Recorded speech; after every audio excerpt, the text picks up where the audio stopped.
안녕하세요. 오늘은 저번 시간에 4차 산업혁명과 관련된 이야기를 한국경제론 12주차 강의입니다. 네, 오늘은 저번 시간에 하지 않았던 하다가 말았죠.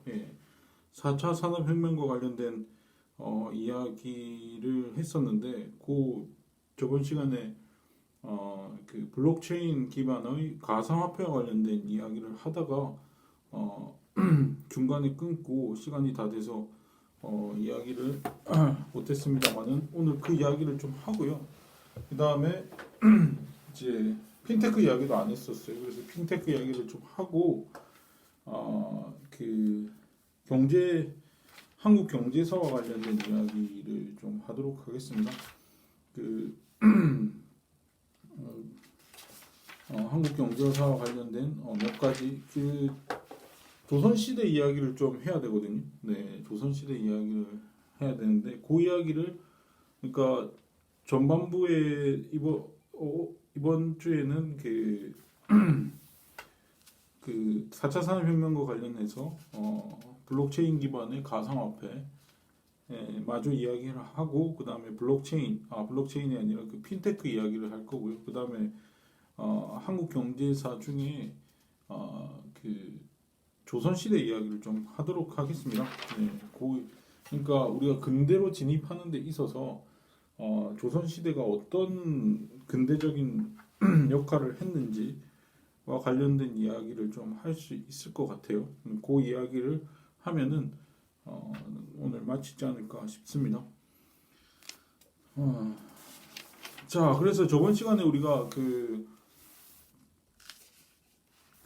4차 산업혁명과 관련해서 차량 공유 서비스 이야기를 했었고, 그 다음에 공유 서비스와 관련해서는 여러 가지 이제 규제로 인해서 제대로 차량 공유 서비스라고 하는 것이 그런 산업이 잘 작동되고 있지 않다라는 이야기를 했었죠. 그래서 우리나라 규제가 얼마나 4차 산업혁명에 적응되지 못하도록 만들고 있는지와 관련된 이야기를 했었고, 그야말로 4차 산업혁명이라고 하는 것은 규제 산업이다. 규제를 어떻게 혁파하느냐, 누가 먼저 규제를 혁파함으로 인해서 새로운 세계로 나아갈 수 있는가와 관련된 이야기였다라고는 이야기를 했었죠.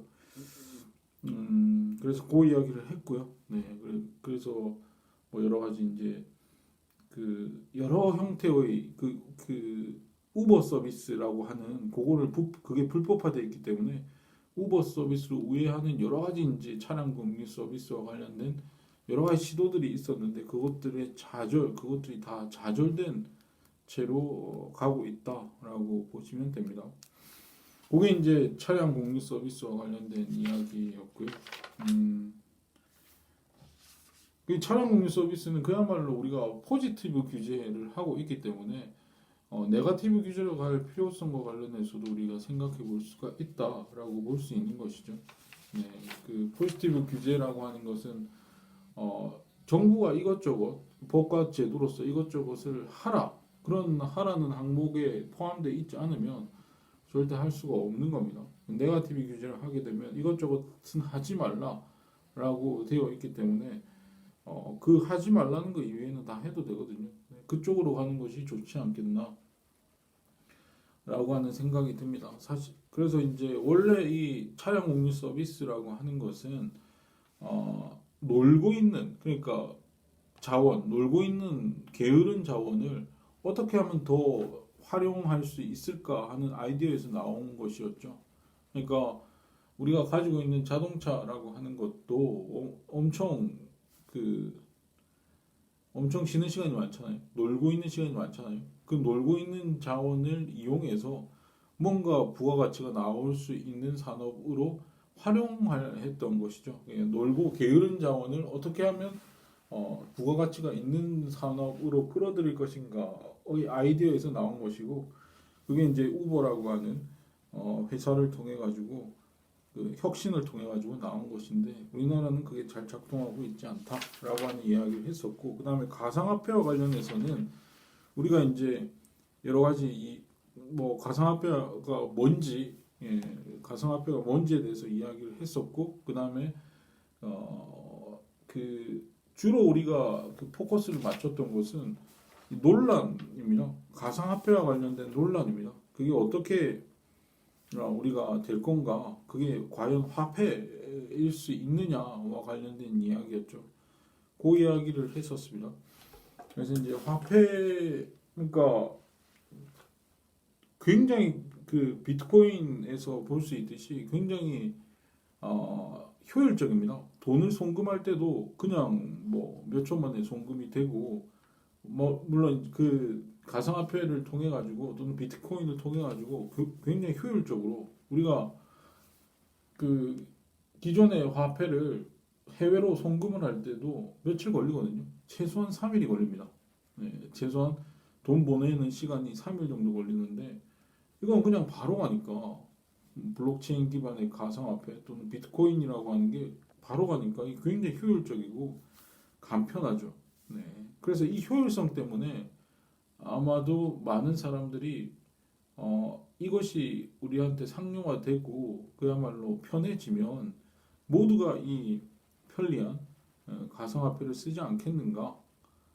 가상화폐를 하나의 화폐의 수단 또는 지급 수단, 결제 수단으로 사용하지 않겠는가라고 하는 어떤 꿈이 있었다 그랬죠. 근데 여러 이러저러한 이유들 때문에 그게 과연 가능할까라고 하는 이야기를 했었습니다. 과연 개념적으로 화폐냐? 개념적으로 정말 개념상 화폐냐? 네, 개념상 화폐가 될 수 있느냐라고 관련된 이야기를 했었죠. 그래서 개념상 뭐 약속의 체계다. 네, 화폐라고 하는 건 그냥 약속의 체계이기 때문에 우리가 그거를 화폐라고 모두가 약속을 하면 그게 바로 화폐가 되는 거다라고 이야기를 하지만 과연 그 약속이라고 하는 것이 과연 잘 성립되는 거냐?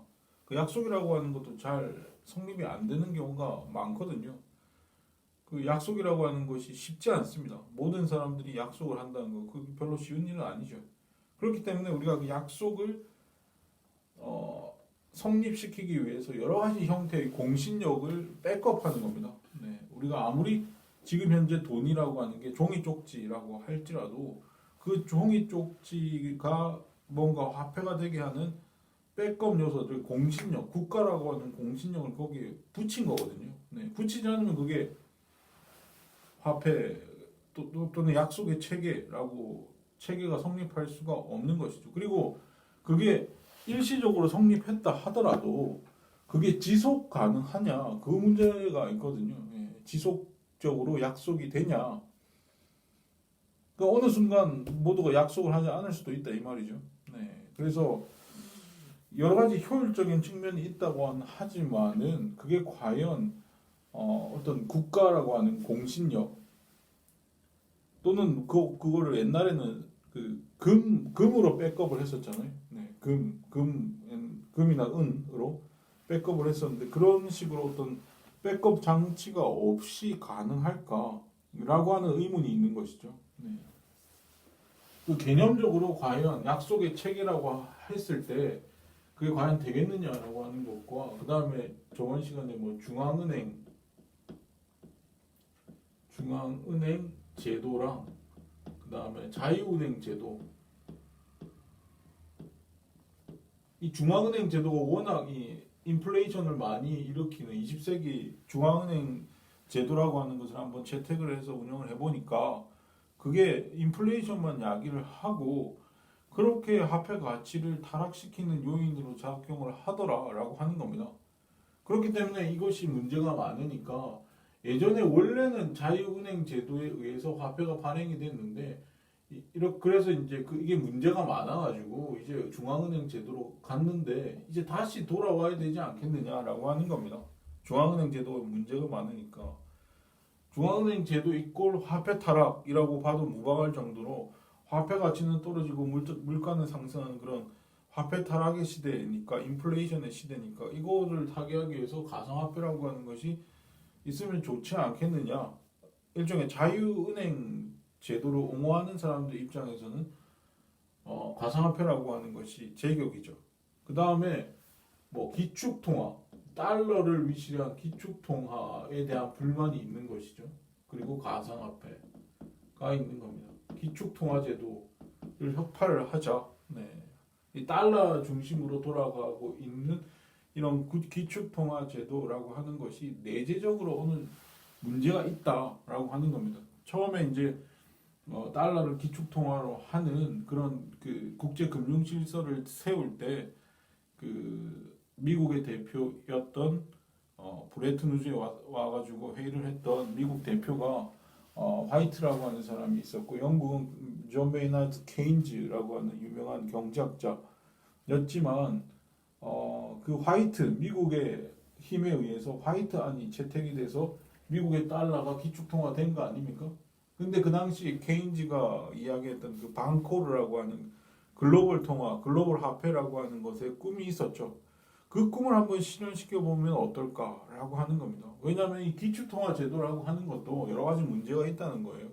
일국의 화폐이기 때문에 그것이 이제 두 가지 이제 딜레마가 있다는 것이죠. 네, 딜레마가 있어서 이게 기축통화가 되려면, 즉 세계의 화폐가 되려면 달러라고 하는 것이 국제적으로 통용이 돼야 돼요. 세계 전체 통용이 돼서, 그러니까 한 국가, 미국이라고 하는 국가에서 유출이 돼야 됩니다.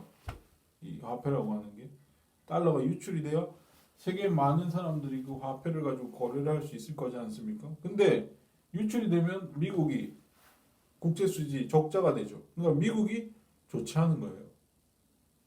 그래서 이제 미국이 어느 정도 달러에 대한 어느 정도의 그 너무 유통이 많이 되고 너무 적자가 심화된다. 그러면은 다시 회수를 할 수도 있다 이 말이에요. 회수를 하게 되면 그러면 전 세계적으로 풀려 있던 돈이 미국으로 회수됐을 때 제3세계 국가들 내지는 개발도상국들의 금융위기가 가속화되는 경우가 또 있단 말이에요. 그러니까 이래도 단점이 있고 저래도 단점이 있는 이 기축통화 제도보다는 그야말로 일부 화폐가 아닌 글로벌 화폐를 우리가 하나 만들자라고 이제 케인즈가 주장을 했을 것이고, 그래서 이제 가상화폐가 그 옛날 케인즈가 말한 방코르가 아니겠느냐라고 하는 이야기를 할 수 있었다는 것이죠. 그 다음에 가치 안정성, 화폐가 되려면 가치 안정성이 있어야 됩니다. 화폐가 너무 변동성이 심하면은 절대 화폐가 될 수가 없어요. 네. 그거는 금융자산일 뿐입니다. 네. 화폐는 계속 유통이 돼야 되거든요. 그 안정적 유통이라고 하는 것은 가치의 등락폭이 커서는 도대체 그게 화폐가 될 수가 없어요. 화폐는 그야말로 지금 내가 가지고 있는 이 화폐의 가치가 계속 상승을 하는 국면에 있다. 그러면은 나는 이 화폐를 가지고 있어야 되죠. 그냥 가지고만 있어야 돼요. 유통시키지 않고. 네. 그리고 계속 떨어진다면 이 화폐는 내가 가지고 있을 이유가 없어요. 네, 이유가 없습니다. 그러니까 그 화폐에 대한 수요도 없어지는 거죠. 그러니까 이 화폐는 가치가 안정돼 있어야 돼요. 화폐가 화폐의 기능을 하려면 안정적이어야 된다라고 하는 겁니다. 네, 금값이라고 하는 게 굉장히 안정적이거든요. 네, 안정적입니다. 근데 그게 이제 이 가치 안정성이라고 하는 것은 이게 확보가 지금 잘 안 되고 있다. 그리고 가치 안정성을 기하기 위한 여러 가지 이제 노력들이 있다라고 하는 걸 설명을 했었죠. 그래서 이런 네 가지 정도가 화폐일 수 있겠느냐, 화폐일 수 있겠느냐, 화폐 여부, 가상화폐가 화폐일 수 있겠느냐와 관련된 논란이다. 이게 이제 화폐와 관련된 가상화폐가 화폐일 수 있겠느냐와 관련된 여러 가지 논의를 이제 정리한 것이고요. 그 다음에 이제 거래 안전성을 제고할 수 있는 거, 거래의 안정성을, 그러니까 가상화폐가 지금 현재로는 화폐가 아닙니다. 화폐가 아니고 그저 그 금융자산에 불과하죠.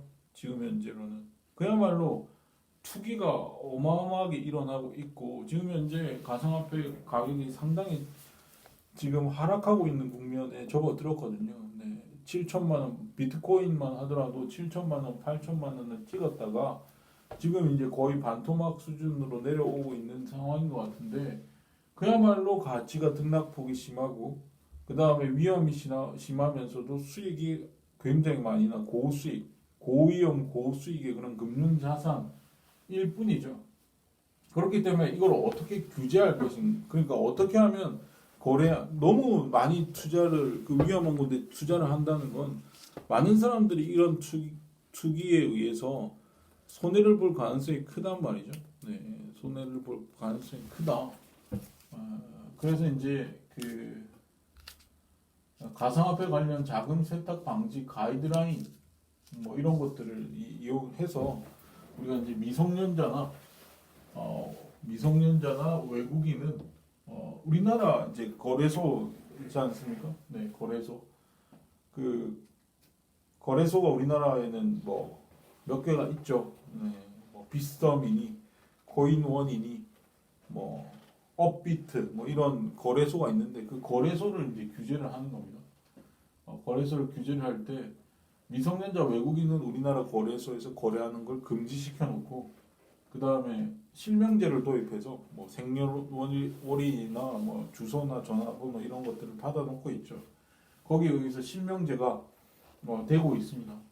근데 이 규제 방식이라고 하는 것이 그 정부의 규제 방식이라고 하는 것이 굉장히 주먹구구식이다라고 하는 지적이 있는데 그건 뭐냐면 지금 거래소를 그러니까 가상화폐 거래소를 금융기관으로 인정하지 않습니다. 다시 말해서 가상화폐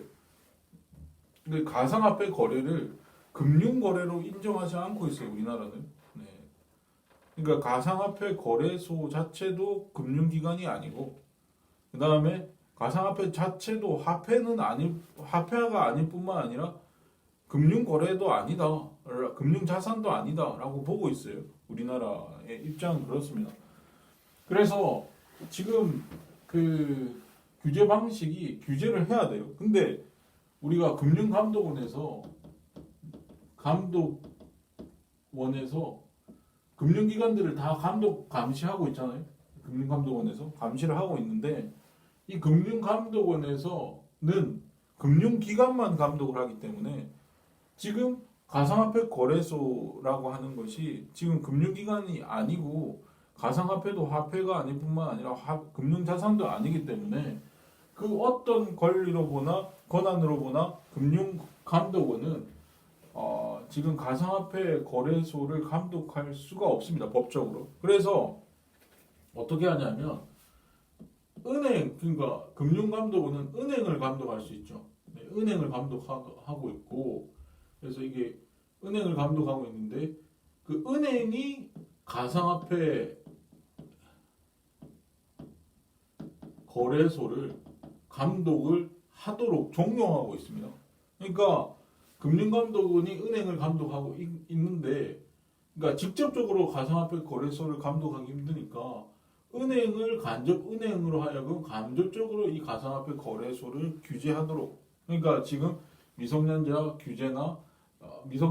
외국인 거래 금지나 실명제 이런 것들을 하도록 하고 있습니다. 그래서 가상화폐 거래소에서는 얘네들이 이제 우리가 가상화폐를 거래를 하려면 은행 계좌를 터야 되거든요. 네, 은행 계좌를 터서 가상화폐 거래소를 가지고 해야 됩니다. 네, 은행 계좌를 터야 내 계좌로 이제 돈이 왔다 갔다 하는 거거든요. 그래서 이제 한 거래소에 하나의 은행만 이렇게 할 수 있어요. 연계가 돼 있습니다. 그러니까 내가 가상화폐 예컨대 뭐 업비트라고 하는 가상화폐 거래소에서 내가 비트코인이든 뭐 이더리움이든 리플이든 이런 가상화폐를 사고 팔려면 업비트에서 사고 팔려면 내가 K뱅크라고 하는 인터넷 전문 은행 있잖아요. 그 K뱅크의 계좌를 터서 그 은행만 가지고 다른 은행은 안 돼요. 다른 은행은 업비트라고 하는 거래소에서 거래를 못 합니다. 그 계좌를 받아주지 않아요. 그러니까 K뱅크라고 하는 은행만 받아줍니다. 그런 식으로 비썸도 뭐 특정 은행과 거래를 할 거고 또 뭐 코인원도 특정 은행이랑 거래를 할 텐데 어쨌든 그렇게 해야 돼요. 네. 하나의 은행에만 이제 트게 돼 있고 하나의 가상화폐 거래소에서는 하나의 그 은행 계좌만 틀 수 있도록 만들어놨는데, 그러니까 지금 금융감독원은 간접적으로 은행을 컨트롤해서 가상화폐 거래소를 컨트롤하려고 그러니까 하고 있는 거예요. 그래서 은행이라고 하는 것이 실질적으로 자기들의 어떤 계좌를 터주는 명목으로 그런 규제들을 하고 있다. 네, 하고 있다라고 보시면 되고, 근데 사실은 은행이라고 하는 건 규제 당국이 아니잖아요. 네, 당국이 아니기 때문에 이 사실은 규제 책임이 불명확한 거예요. 그러니까 이 가상화폐 거래소를 규제하는 은행이라고 하는 건 규제 당국이 아니니까 당연히 애매합니다. 규제가 애매하고 그 다음에 규제 책임이 불분명합니다.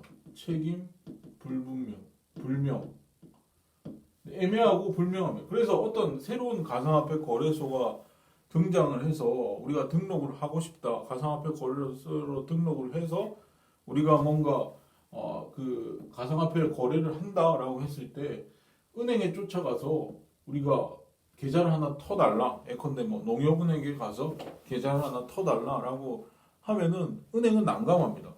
왜냐하면 자기들이 판단할 게 아니거든요. 자기들이 규제 당국이 아니니까 자기들이 판단하기가 애매합니다.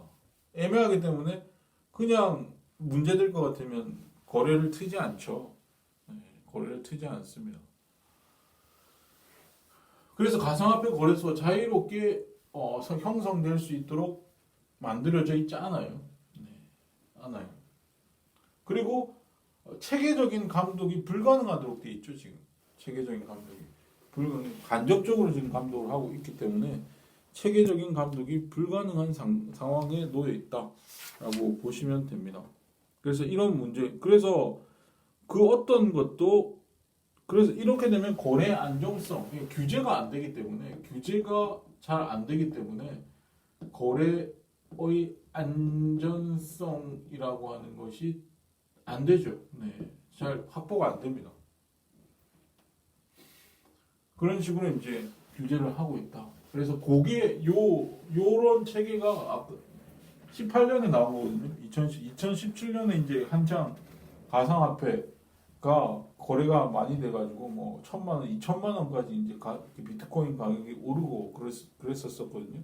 그때 이제 부랴부랴 만들어진 규제가 이겁니다. 2018년 1월 23일 날 나온 가상화폐 관련 자금 세탁 반지 가이드라인이라고 하는 정부의 가이드라인으로 지금 이런 규제가 만들어지고 있어요. 뭐 어떤 법적으로 정식의 법적으로 뭔가 이렇게 체계적으로 규제 제도가 나온 것이 아니라 이런 어떤 당국, 그러니까 정부 당국에 의한 어떤 그런 것이 나오고 있는 것이죠.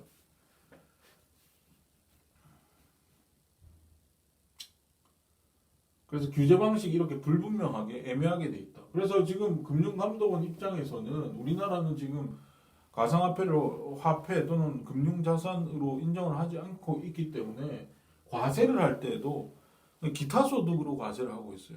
네. 기타 소득으로 과세하고 있다. 뭐 그게 뭐 어떤 금융 소득을 가지고 과세를 하지 않고 기타 소득으로 과세하고 있는 실정이다. 지금 세금을 받고 있거든요.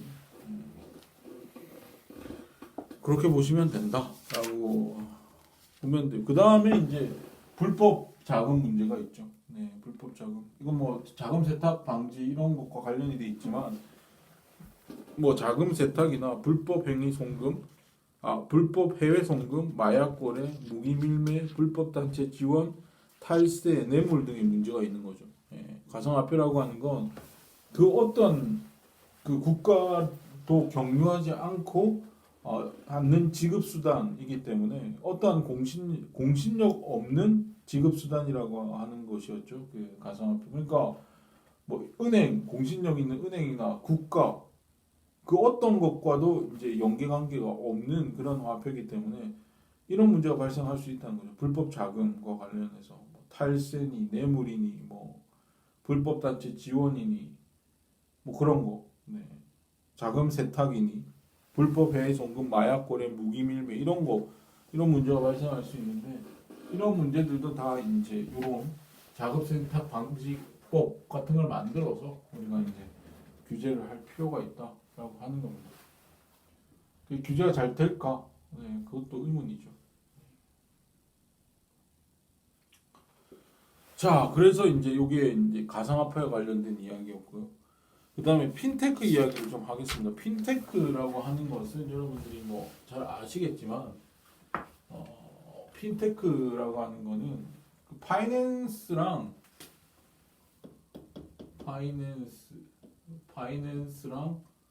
테크놀로지가 결합돼요. 그러니까 핀테크죠. 네. 그러니까 핀테크. 네. 그러니까 금융에 있어서의 금융 혁신, 그러니까 금융과 기술이 결합을 해서 일종의 금융 혁신이 일어나고 있는데, 그럼 금융 혁신과 관련된 여러 가지 산업들을 핀테크 산업이다라고 우리가 이야기를 하고 있죠. 네, 그래서 이 핀테크 산업이라고 하는 건 지금 굉장히 발전을 많이 하고 있어요. 네, 많이 하고 있고, 우리가 이제 빅데이터나 인공지능이라고 하는 것이 지금 4차 산업혁명의 핵심이라고 하잖아요. 그 빅데이터를 이용한 인공지능의 활용, 여기에 있어서 이 핀테크, 그러니까 금융업계에서는 상당히 이런 것들을 잘 활용하고 있는 산업 분야 중에 하나다라고 보시면 되는 거예요.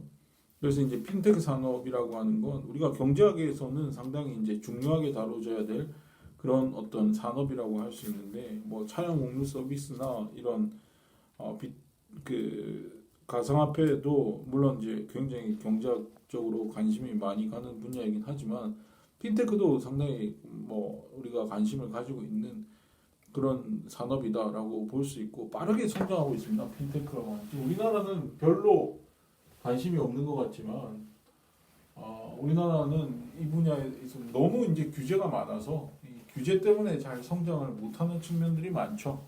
네. 그 어떤 산업도 제대로 성장할 수 있을 만한 어떤 서포트가 이루어지지 않고 있습니다.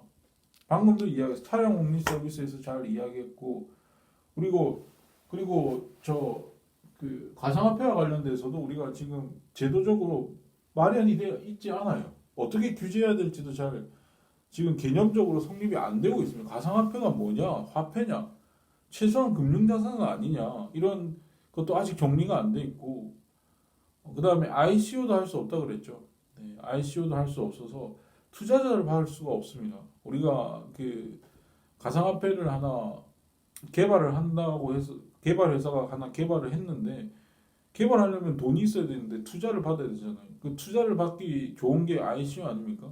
마치 이제 상장을 해서 투자자들로부터 뭔가 자금을 많이 가지고 올 수 있는 것이 IPO, 기업 공개를 통한 어떤 투자자를 모집하는, 자금을 모집하는 과정, 그러니까 회사가 뭔가 자금을 모집하는 방법이잖아요. IPO라고 하는. 근데 이거 ICO를 통해 가지고 뭔가 개발업자들이 투자자를 모을 수 있어야 되는데 ICO가 불법화돼 있죠.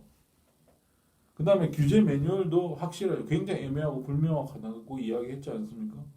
뭐 이러저러한 것만 봐도 우리가 지금 가상화폐 개발을 할 수가 없어요. 네. 거래소도 활성화돼 있지 않고, 활성화돼 있긴 하지만 거래소 규제도 지금 제대로 돼 있지 않고, 뭐 여러 가지 위험한 요소들이 많단 말이에요. 네. 규제를 하더라도 확실한 규제를 해야 됩니다. 뭔가 산업이 발전할 수, 규제를 완전히 제로로 만들 수는 없어요. 그 얼마나 좋은 규제를 하느냐에 따라서 그 4차 산업혁명과 관련된 여러 가지 그 산업들이 부흥을 하느냐 그렇지 않느냐의 그 갈림길에 있다라고 볼 수 있는 것이죠. 핀테크 산업도 마찬가지입니다. 규제가 상당히 심합니다. 우리나라 같은 경우에는 핀테크 산업과 관련해서 여러 가지 이제 규제들이 있는데, 일종의 이제 은행법이라고 하는 게 있어요. 네, 은행법이라고 하는 게 있는데, 이 자본금이 규제입니다. 이 자본금, 그 은행법 제 8조를 보면요, 8조 자본금 규정이 있는데, 자본금이 일반 은행은 자본금이 얼마 있어야 되냐면 1천억, 1,000억이 있어야 됩니다. 1,000억. 지방은행은 250억 원이 있으면 됩니다. 이게 자본금이에요. 이게 없으면, 이 돈이 없으면 은행을 설립할 수가 없어요.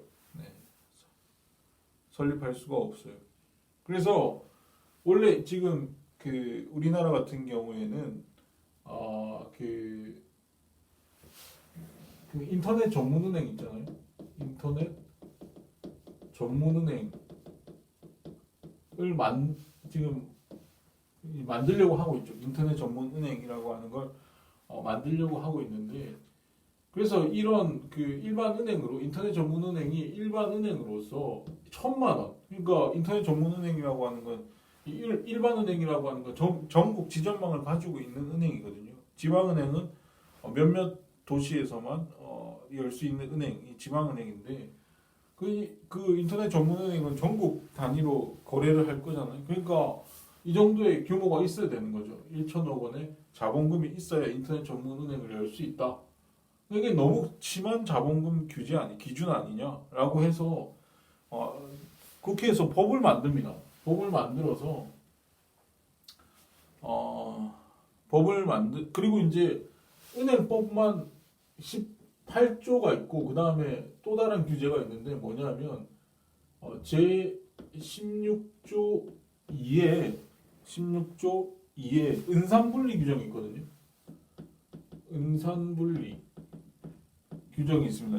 인산분리 규정은 뭐냐면 금융회사가 아니면 은행 주식을 4%를 초과해서 보유할 수 없다는 거예요.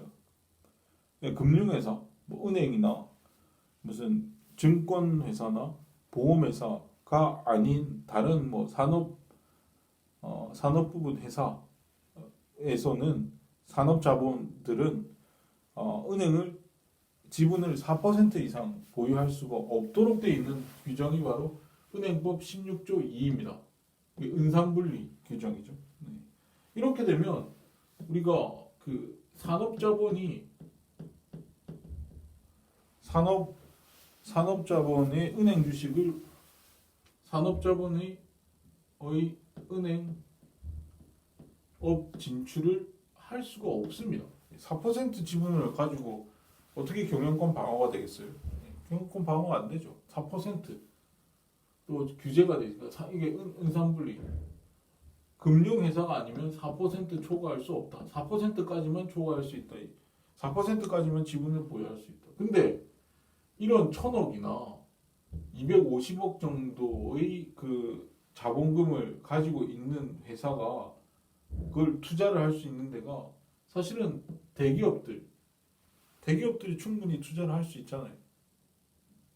우리가 인터넷 은행을 만든다고 했을 때 이런 산업자본, 우리나라 산업자본들이 뭐 대기업들이 대부분 산업자본들인데, 이 산업자본들 가지고 이런 인터넷 은행 전문은행에 투자를 하도록 해야 되는데 지분을 4% 이상 가질 수 없다라고 해놨으니까 그 어떠한 대기업들도 인터넷 전문은행을 열 수가 없는 거죠.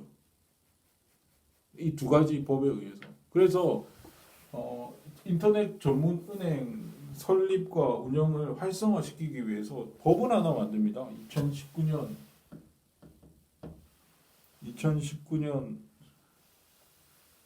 1월 17일이죠. 네. 1월 17일 날 요거 만들거든요. 인터넷 전문은행 설립 운영에 관한 특례법. 요걸 만듭니다. 이게 2019년 1월 17일 날 만들어지는 법입니다. 이 법에 의해서 인터넷 전문은행은 이 자본금 규모가, 이 자본금은 250억 원만 있으면 된다라고 이제 규정을 합니다. 이제 낮춰준 거죠. 기준을 1,000억 원에서 250억 원으로 자본금 규제를 낮춰준 겁니다. 인터넷 전문은행은 250억 원 이상의 자본금만 있으면 된다라고 하고, 그 다음에 은산분리 규정을 완화시켜서 ICT 기업은 은행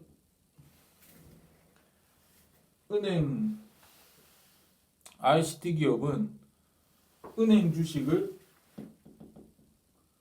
34%까지 보유할 수 있다라고 돼 있어요. 그러니까 34%, 종전에는 4%였는데 이제 34%로 늘어난 거죠.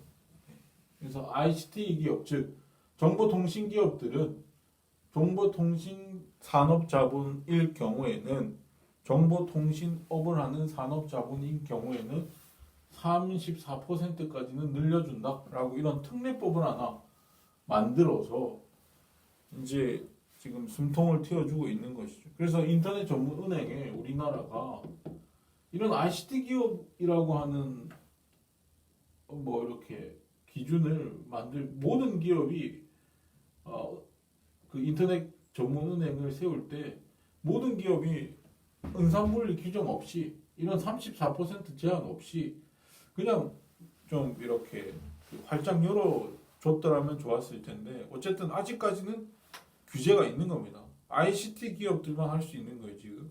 ICT 기업들만 지금 인터넷 전문 은행 또는 은행업에 뛰어들 수 있는 겁니다. 그래서 지금 우리나라 인터넷 전문 은행이 K뱅크가 있고 K뱅크가 2017년 4월에 만들어지고 카카오뱅크라고 하는 게 있죠. 이런 은행들은 인터넷 전문 은행들은 그야말로 이제 점포가 없습니다. 은행 점포 없이 그냥 영업을 하는 거예요. 인터넷상으로만 예금도 하고 대출도 받고 그렇게 하는 거예요.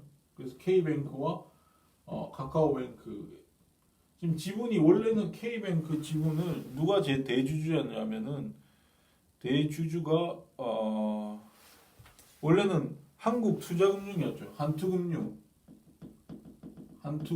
한국투자금융 회사가 원래 이제 이게 금융회사니까 네, 대주주로 있을 수 있는 거죠.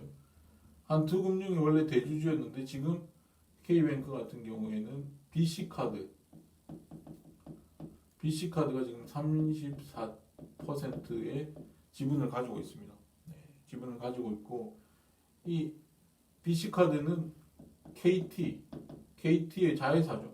네, KT의 자회사입니다. BC카드. 원래 이제 K뱅크는 KT가 주도를 해서 만든 회사이기 때문에 BC카드의 지분을 이 KT가 70% 가까이 지금 가지고 있거든요. 그러니까 완전히 BC카드를 지배하고 있는 회사가 KT죠.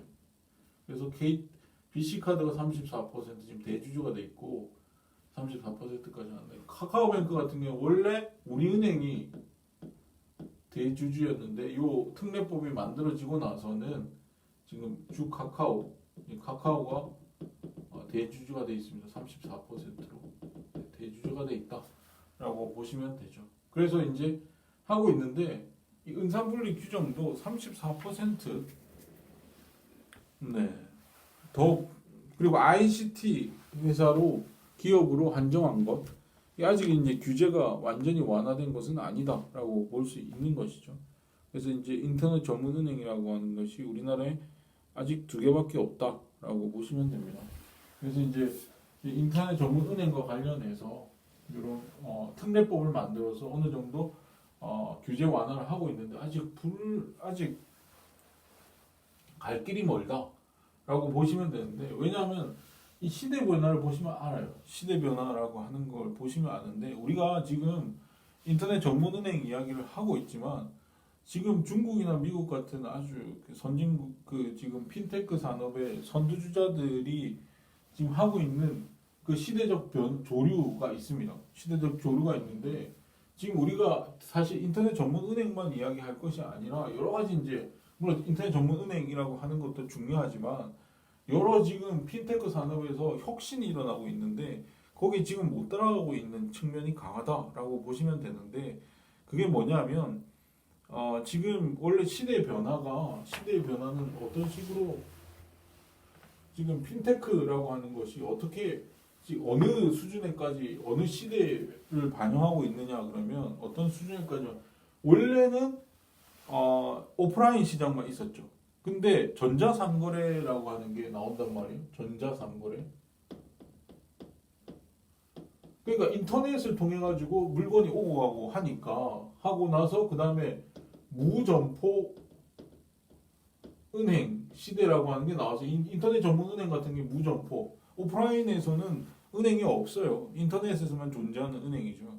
그 다음에 모바일 기반의 금융 시대가 나오거든요. IT 금융 시대, 금융 시대가 도래를 하거든요. 그 다음에 나오는 것이 데이터 금융입니다. 데이터 금융 시대라고 하는 게 나오는데 지금 무점포 은행이라고 하는 것 자체가 이게 인터넷 은행이란 말이에요. 네, 인터넷 은행이 나오는 것이고 모바일 기업 금융 시대라고 하는 것은 그야말로 원래는 이 무점포 은행이라고 하는 것은 그야말로 IT 기술을 가지고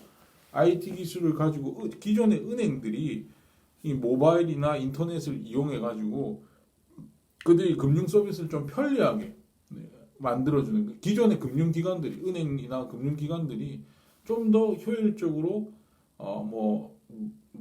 그 현금을 인출한다든지 아니면 송금을 받는다든지 대출이나 예금을 손쉽게 하는 기존 금융권에서 하는 것이 그거였습니다만은 모바일 금융 시대에 들어와서는 이게 이제 기존의 금융 회사들이 아니고 여러 가지 이제 ICT 기업들 있잖아요. 그러니까 그 통신 회사랄지 SNS 그 대표적으로 페이스북 같은 데 그다음에 포탈 포탈 우리나라 같으면 네이버나 다음 같은 거 그다음에 전자상거래 회사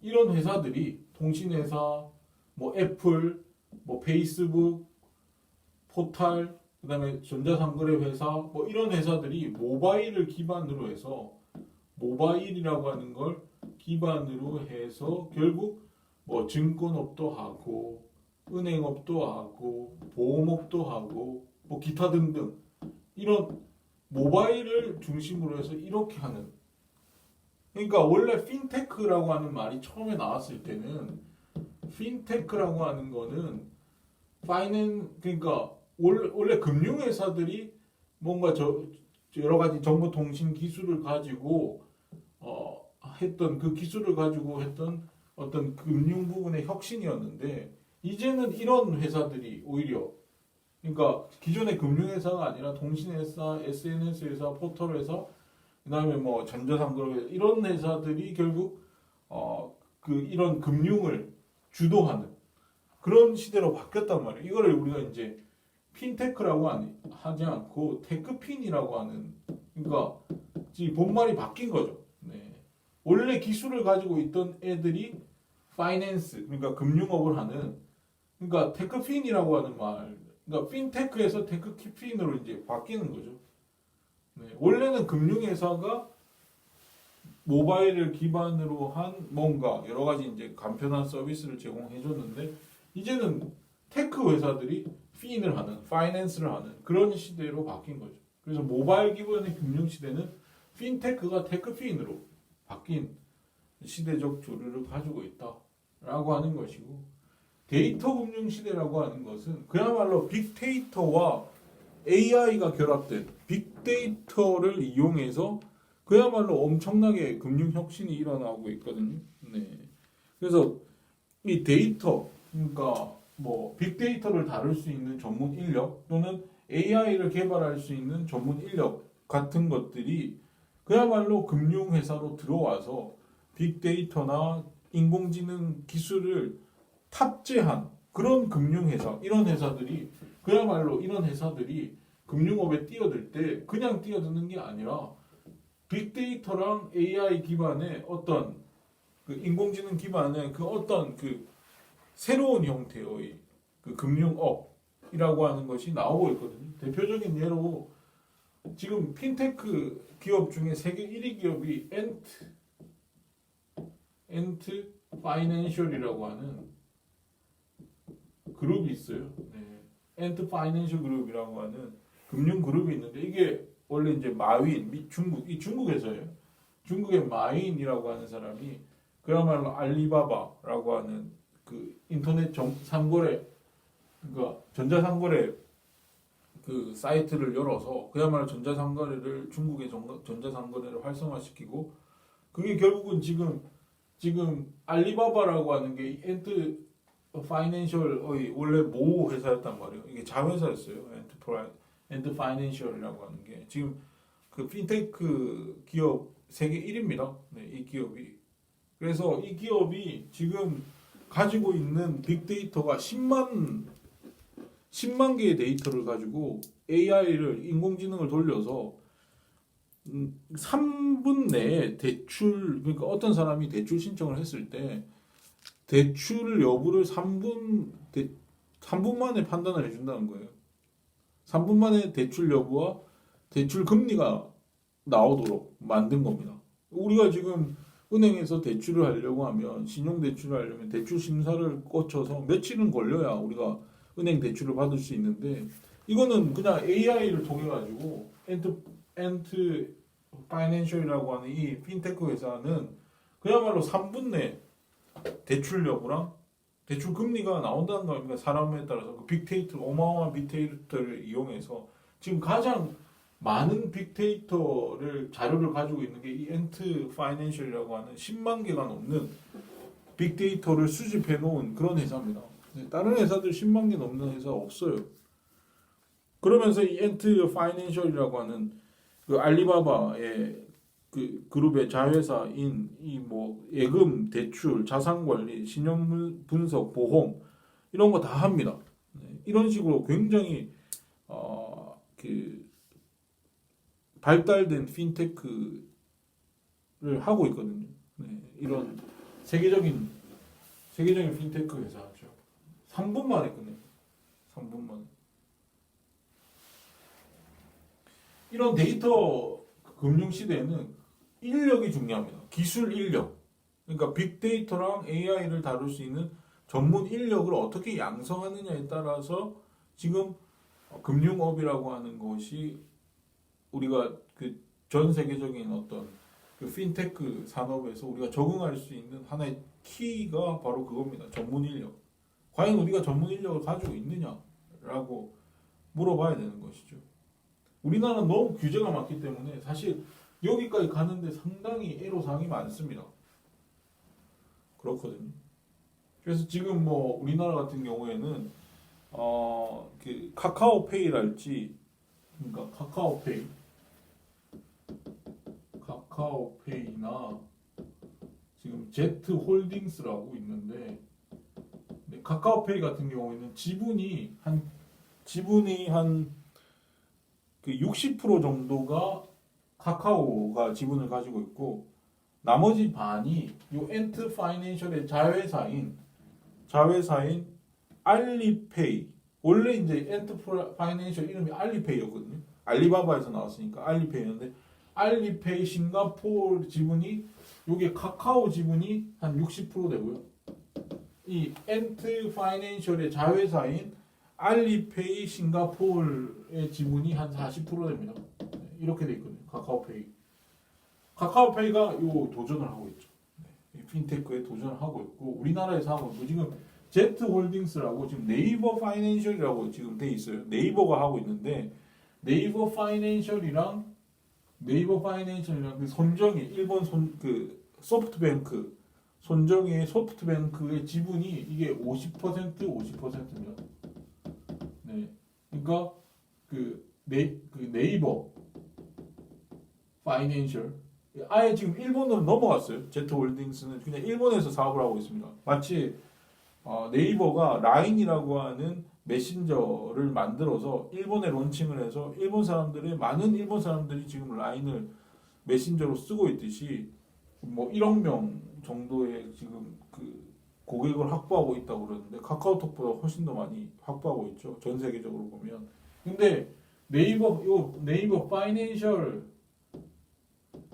하는 회사와 손정희의 일본에서 저 소프트뱅크가 지금 이 제트홀딩스라고 하는 걸 만들어서 지금 네이버는 아예 라인을 일본에 론칭을 했듯이 아예 일본에 가서 지금 우리나라 규제가 너무 많으니까 지금 그 핀테크 회사를 하나 만들어서 지금 경영하고 있다. 그렇게 보시면 됩니다. 자, 좀 쉬었다가 나머지 핀테크 이야기 좀 더 하고 그 경제사 이야기를 하겠습니다. 수고하셨어요.